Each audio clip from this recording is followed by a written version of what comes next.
আমার ছেলে গুলি খাওয়ার সাথে সাথে বুঝতে পেরেছি। আমি এখানে গোসল করছিলাম, আমি ওখানে চটপট করছিলাম। তো আমি রোকিয়াকে বললাম যে রোকিয়া রে, আমার খুব খারাপ লাগছে, মোবাইলটা দেও তো। আমি সাকিব সুদীপকে মোবাইল করি, ওরা কোথায় আছে। আমার একবারে জানে লেগেছে, ওর গুলি লেগেছে। যখন আমি বুঝতেই পেরেছি আমার ছেলের কোন ছেলের কী হয়েছে, ওরা ওই বলছে যে সজীবকে ফোন দিও। দামছি না না, আমার মেজোটারও আল্লাহর কিচ্ছু হবে না, ছোটোটা ওরা ওই দুজনকে ফোন দেওয়া লাগবে না, কিছু বড়টা ফোন দাও।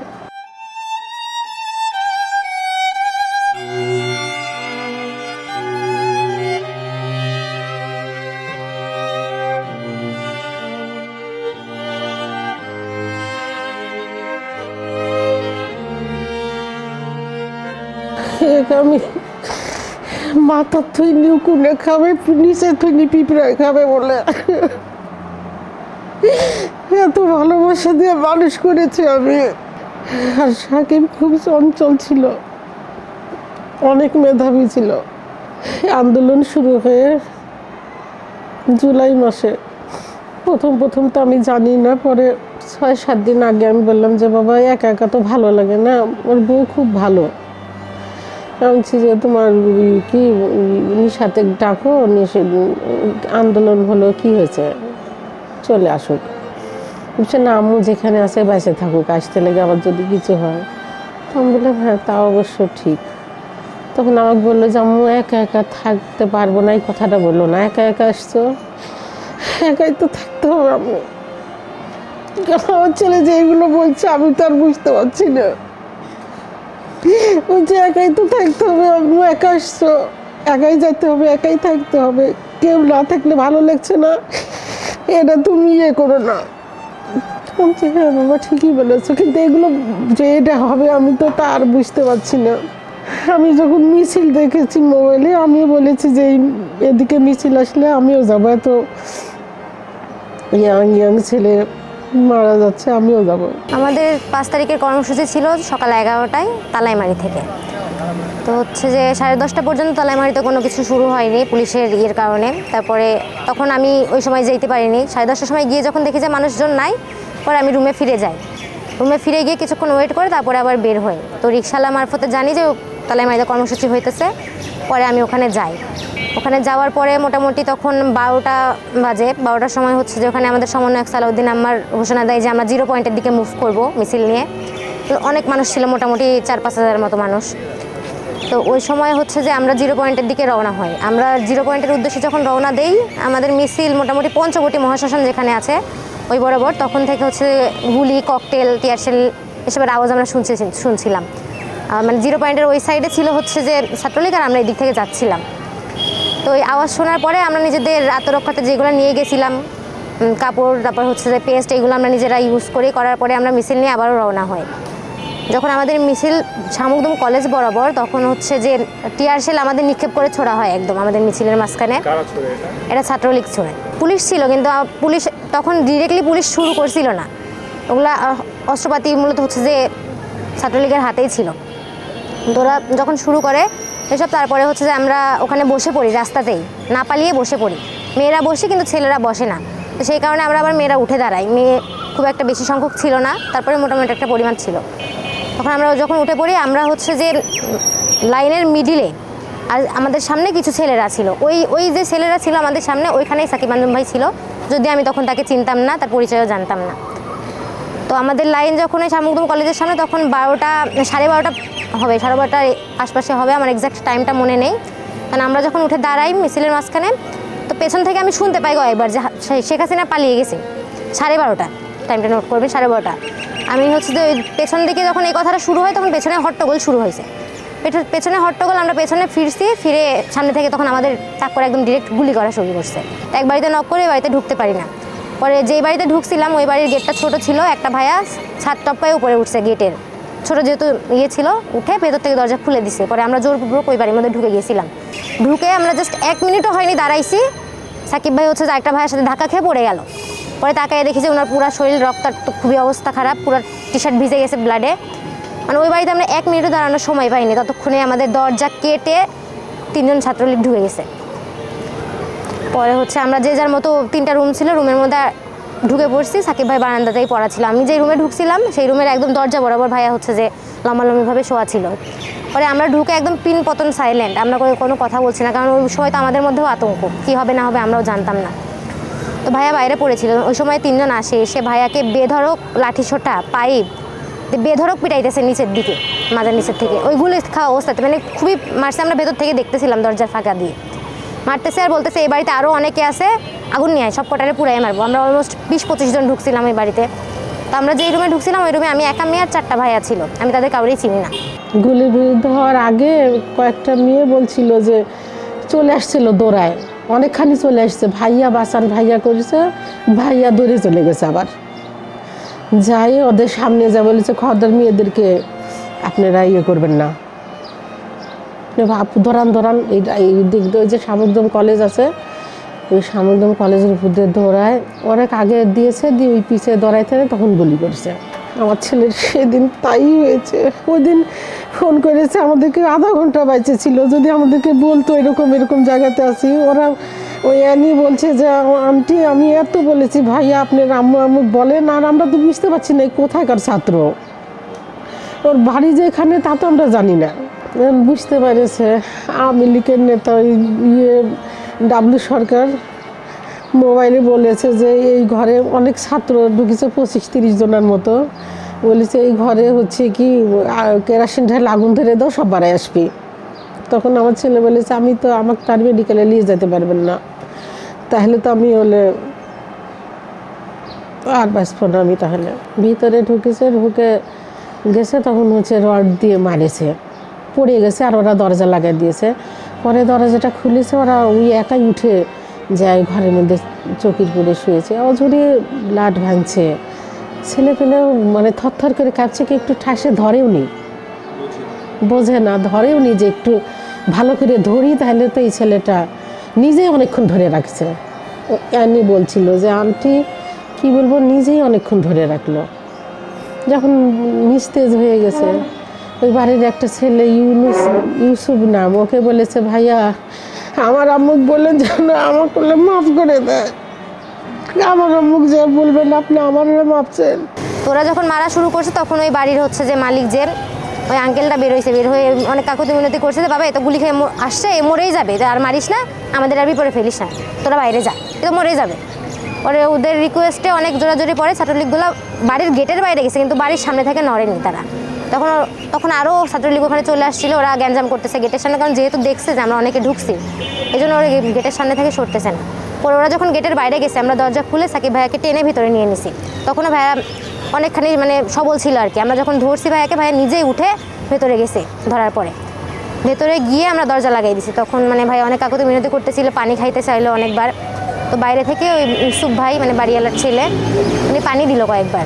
পানি খাওয়ার পরে ওই রুমে তো আমি একা মেয়ে, 4টা ছেলে ছিল বললামই। ভাইয়াকে বিছানা করে যখন বসাইছি, তখন বসে থাকতে পারতেছে না, শুয়ে পড়ে একবার উঠতেছে একবার বসতেছে, মানে অনেক ব্লিডিং হইতেছে আর ব্যথা কাটটাচ্ছে অনেক। গুলিটা লাগছিল যে কাঁধের এই যে এই হাড়ের ওপর বরাবর। তো আমি পরে ভাইয়াকে বললাম যে ভাইয়া আপনি আসলে এভাবে নড়াচড়া করেন না, নড়াচড়া করলে তো ব্লিডিংটা বেশি হইতেছে, ব্লিডিং বেশি হইলে আপনারই ক্ষতি হবে, আপনি একটু কষ্ট করে থাকেন, আমরা দেখি কোনো ব্যবস্থা। কোপ না, এখানে গুলি লাগছিল। অনেকে বলছে যে কোপ লাগছিল, আসলে আমি কাছ থেকে দেখছি তো ওটা কোপ ছিল না, পেছনে ওই যে বাঁশটা দিয়ে মারছে সম্ভব। যখন আমরা দৌড়াইতেছিলাম তখন মনে হয় বাড়িটা দিছিল, এখানে চিড়ে গেছিলো পেছনে। তো ওই সময় হচ্ছে যে তখন ভাইয়াকে আমি বললাম, কিন্তু আসলে গুলি খাওয়া অবস্থায় তো ভাইয়ার ওরকম সেন্স ছিল না। পরে পানি খাইতে চাইলো, রুমে একটা ফ্রিজ ছিল, ফ্রিজে ঠান্ডা পানি ছিল, আমরা ভাইয়াকে পানি দিই এবং আমরা নিজেরাও খাই। পরে এক সময় ভাইয়া বলতেছে মানে টি শার্ট অর্ধেক উঠানো হয়েছে, পেটের উপরে উঠানোর পরে আর উঠাইতে পারতেছে না উনি, যেহেতু গুলি এখানে লাগছে। পরে আমাকে বলতেছে আপু আমার টি শার্টটা খুলে দেন। আর স্বাভাবিকভাবে আমি মেয়ে মানুষ, আমার একটু হেজিটেট হবেই। তো আমি বাকি যে ভাইয়াগুলো ছিল তাদের বললাম যে হচ্ছে যে ভাই একটু টি শার্টটা খুলতে হেল্প করেন। পরে ওনারা খুলে দেয়, খুলে দেওয়ার পরে প্রচণ্ড পরিমাণে ব্লিডিং হইতেছে। পরে আমি একটা ভাইয়াকে বললাম যে রুমের মধ্যে কাপড় চোপড় ছিল, ভাই একটু ব্লিডিংটা আটকানোর চেষ্টা করেন, ধরেন। পরে ছেলেগুলো বলে কি যে হচ্ছে যে আপু আমার তো ব্লিডিং দেখলে ভয় লাগে, আমার একটু সমস্যা আছে, রক্ত দেখলে আমার সমস্যা হয়। পরে ওই ভাইয়াগুলো কেউ হেল্প না করলে পরে আমি নিজেই ব্লিডিং আটকানোর চেষ্টা করি যতটুকু সম্ভব হয়। পরে ভাইয়াকে আমি এক পর্যায়ে বলি যে ভাই আপনি কি বাসার কারোর সাথে কথা বলবেন, কারণ আমি বুঝতেছি যে পরিস্থিতি আসলে হাতের বাইরে। আমরা অ্যাম্বুলেন্স কল করি, 999-এ ফোন দিই, আমরা কোথা থেকে কোনো রেসপন্স পাইনি। একটু পরে ওখানকার নেটওয়ার্কও চলে যায়, মানে ভাইয়ার যে ফোন অন ছিল ওখানকার নেটওয়ার্কও চলে যায়। আমি ফোন অন থাকা অবস্থায় ভাইয়াকে বললাম যে ভাই আপনি বাসার কারোর সাথে কথা বলবেন, আমাকে নাম্বার দেন, আমি কলটা করে দেই। পরে উনি বলে কি যে না আমার আম্মু অসুস্থ, এগুলো শুনলে সহ্য করতে পারবে না। তো ভাইয়ের পরিচয় আমরা তখন নিতে পারছিলাম না, জাস্ট একবার ফোন আসছিল, ফোনে বললো যে সাকিব তুই কই, তখন আমরা জানলাম যে সাকিব। আমরা বলছি সাকিব কে? পরে ভাই বললো যে আমি সাকিব। ওই সময় শুধু নামটা শুনছি যে সাকিব, বাদ বাকি কিছুই বলতে পারিনি ভাই, আর আমরা আর কিছু জানতামও না ইনফরমেশন। তো তারপরে যে নেট চলে গেল, পরে ভাইয়াকে হচ্ছে যে আমি অনেক আবেদন বিরোধী করতেছিল যে আমাকে একটু হসপিটালে নিয়ে নাবো, আমি মারা যাবো, বাঁচবো না এরকম। তো পরে আমি বাড়ি এলাকায় জিজ্ঞেস করলাম যে আপনাদের পেছন গেট আছে কি না, যেখান দিয়ে আমরা রেস্কিউ হইতে পারি। তো হচ্ছে যে ভাইয়া বলতেছে যে আপনারা এমন বাড়িতে ঢুকছেন যে আসলে একটাই এক্সিস্ট, আর কোনো এক্সিস্ট নাই, পাশের বাসায় দিয়ে ঢুকলে হয়তো বা বেরোইতে পারতেন। পরে অ্যাম্বুলেন্সও কল দিলাম, কোনো নাই, সারা শব্দ নাই। পরে আস্তে আস্তে ভাইয়া মোটামুটি তখন 45 মিনিট চলে গেছে, ভাই এরকম অবস্থায় ছিল। পরে এক পর্যায়ে উনি বলতেছে আপু কেটে আমার বুলেটটা বের করে দেন, কেটে বুলেটটা বের করে দেন, তাহলে আমি বেঁচে যাবো মনে হয়। আসলে তখন তো আমরা তো আর ওখানে কেউ ট্রেন্ড না, আমরা তো এই সাহসটা করতে পারতেছি না। তারপরে ভাইয়াকে বললাম যে আসলে ভাইয়া এভাবে তো আমাদের আসলে সাহস না এভাবে কাটার, কীভাবে কী করব, আপনি একটু সহ্য করেন, কেউ না নিয়ে যাক, আপনার বোন আপনাকে হসপিটালে নিয়ে যাবে। আমি আসলে চেষ্টা করছিলাম যে উনি আসলে সেন্সে থাকুক, সেন্সলেস না হোক। না আমার যতটুকু জ্ঞান ছিল আমি জানতাম যে এই অবস্থায় যতক্ষণ তাকায় থাকে ততক্ষণ একটু আশা থাকে। আমি ভাইয়ের সাথে এইভাবে কন্টিনিউয়াসলি কথা বলছিলাম যাতে উনি তাকায় থাকে, সেন্সলেস না হয়। তো এক পর্যায়ে আমি ভাইয়াকে বলি যে ভাইয়া আপনি হচ্ছে যে নিজের প্রতি ভরসা রাখেন, আপনার নিজের প্রতি ভরসা আছে তো? পরে বলে কি না। আমি আমার প্রতি ভরসা রাখেন, আপনার বোন আপনাকে বাঁচাবে, কেউ না বাঁচাবে। পরে বলতেছে আমার কারোর প্রতি ভরসা নেই। পরে আমি বললাম আল্লাহর প্রতি ভরসা আছে, আল্লাহকে বিশ্বাস করেন আপনি? পরে বলছে হ্যাঁ করি। আমি স্যার তাইলে আর কিছু লাগবে না, আপনি জাস্ট দোয়া দরুদ পড়েন, আপনি কালমা পড়েন বেশি করে, কালিমা পড়েন, দরুদ শরীফ পারেন? বলছে হ্যাঁ পারি। বলছে পড়েন। আমি পরে বললাম যে আয়াতুল কুরসি পড়েন, তাইলে বিপদ কেটে যাক। আমার ছোট ছেলে জানতো, ফোন ধরেছে পরে, আমাদের পরে ওর আবার ফোন ধরেছে, ওকে বলেছে যে এই বাড়ির মধ্যে আছে, সব নেতারা হচ্ছে কি ঘিরে রাখিছে। ওরা আবার হুন্ডা নিয়ে যায়, খুব চেষ্টা করেছে যাওয়ার জন্যে, আমার ভাসুরের ছেলে আর আমার ছোট ছেলেরা তো যাইতে পারেনি। অনেক বড় বড় চাকু ছুরা দেখে বলছে এই কে, তোকে কাটবো? বলেছে না আমি হলে আমার এক ভাইকে খুঁজতে এসেছি, তোকে কাটবো বলেছে নাকি। আমি আর ওর মা মনে করি যে গুলি খেলে তো মেডিকেলে যাবে, এটাই স্বাভাবিক। তো ওই যে মেন রোডটা ব্লক ছিল, ওই রোডেই গন্ডগোল হয়েছিল। তো আমরা রিক্সা টিক্সা কিছু পাইলাম না, অটো টটো কিছু দূর হাঁটার পর একটা রিক্সা এলো। তো ওই রিক্সা নিয়ে আমরা ভিতর রাস্তা দিয়ে মেডিকেলে গেলাম। তাহলে গুলি খেলে মেডিকেল যাবে, মেডিকেলে ট্রিটমেন্ট হবে। কিন্তু ওই বাসার মধ্যে যা আছে এটা আমাদেরকে বলে না। আমরা মেডিকেলে বিভিন্ন ওয়ার্ডে সব ছুটাছুটি করছি, ওটিতে। তো শুনলাম এই নামে কেউ আসেনি। তারপর শুনলাম যে একটা খুব সিরিয়াস ইনজুরি, ঢাকা পাঠিয়েছে অ্যাম্বুলেন্সে। তা আমরা মনে করলাম যে তাহলে ওইটা, পরে খোঁজখবর নিয়ে দেখছি যে না ওটাও না। পরে আধ ঘন্টা পর জানতে এলাম এই জিনিসটা, যখন ওই যে হয়ে গেল, জানাজানি হয়ে গেল, শেখ হাসিনা পালিয়েছে, তখন আমরা মেডিকেল আছি। আমার ছোট ছেলে আর আমার ভাইসটা মোবাইলে জানায় যে সাকিব মারা গেছে। আমি অনেক সময় দেখেছি ইয়েতে, নেটে অনেক ছেলেপেলে আছে আহত হয়েছে, অনেকের পা নাই, হাত নাই, 500 ছেলে মেয়ের চোখ নাই। এখন দেখেন ওরা কিন্তু নিজের জন্য গেছিল না, দেশের জন্য গেছে।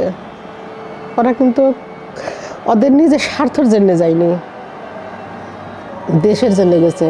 কিন্তু আমাদের দেশের মানুষ এত নিমুখ হারাম যে ওই বিগত মানুষের কথা আর মনে রাখে না।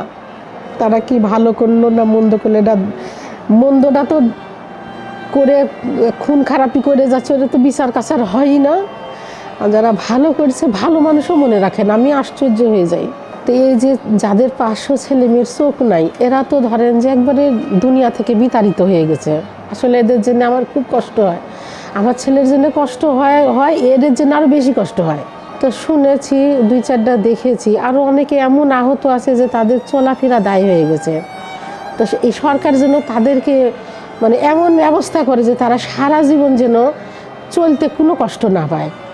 কোনো যেন কষ্ট না পায়, এই ব্যবস্থা যেন করে, এটাই আমার খুব চাওয়া সরকারের কাছ থেকে। যারা দেশের জন্য জীবন দিয়েছে এরা তো দিয়েছে, যারা আহত হয়ে আছে এদের জন্য সুচিকিৎসা হয়, ভালো কর্মসংস্থান হয়, এরা যেন সারা জীবন একটু ভালোভাবে বাঁচতে পারে। শহীদ পরিবারগুলা, এটাই আমাদের চাওয়া। আমরা চাই যে এদেশে যেন এরকম আর কোনো দিন জালেম সরকার ক্ষমতায় না আসে, সেটার সুযোগ না থাকে। দেশে যেন ভালো মানুষের সরকার প্রতিষ্ঠিত হয়, সৎ মানুষের, এটা আমাদের আশা চাওয়া।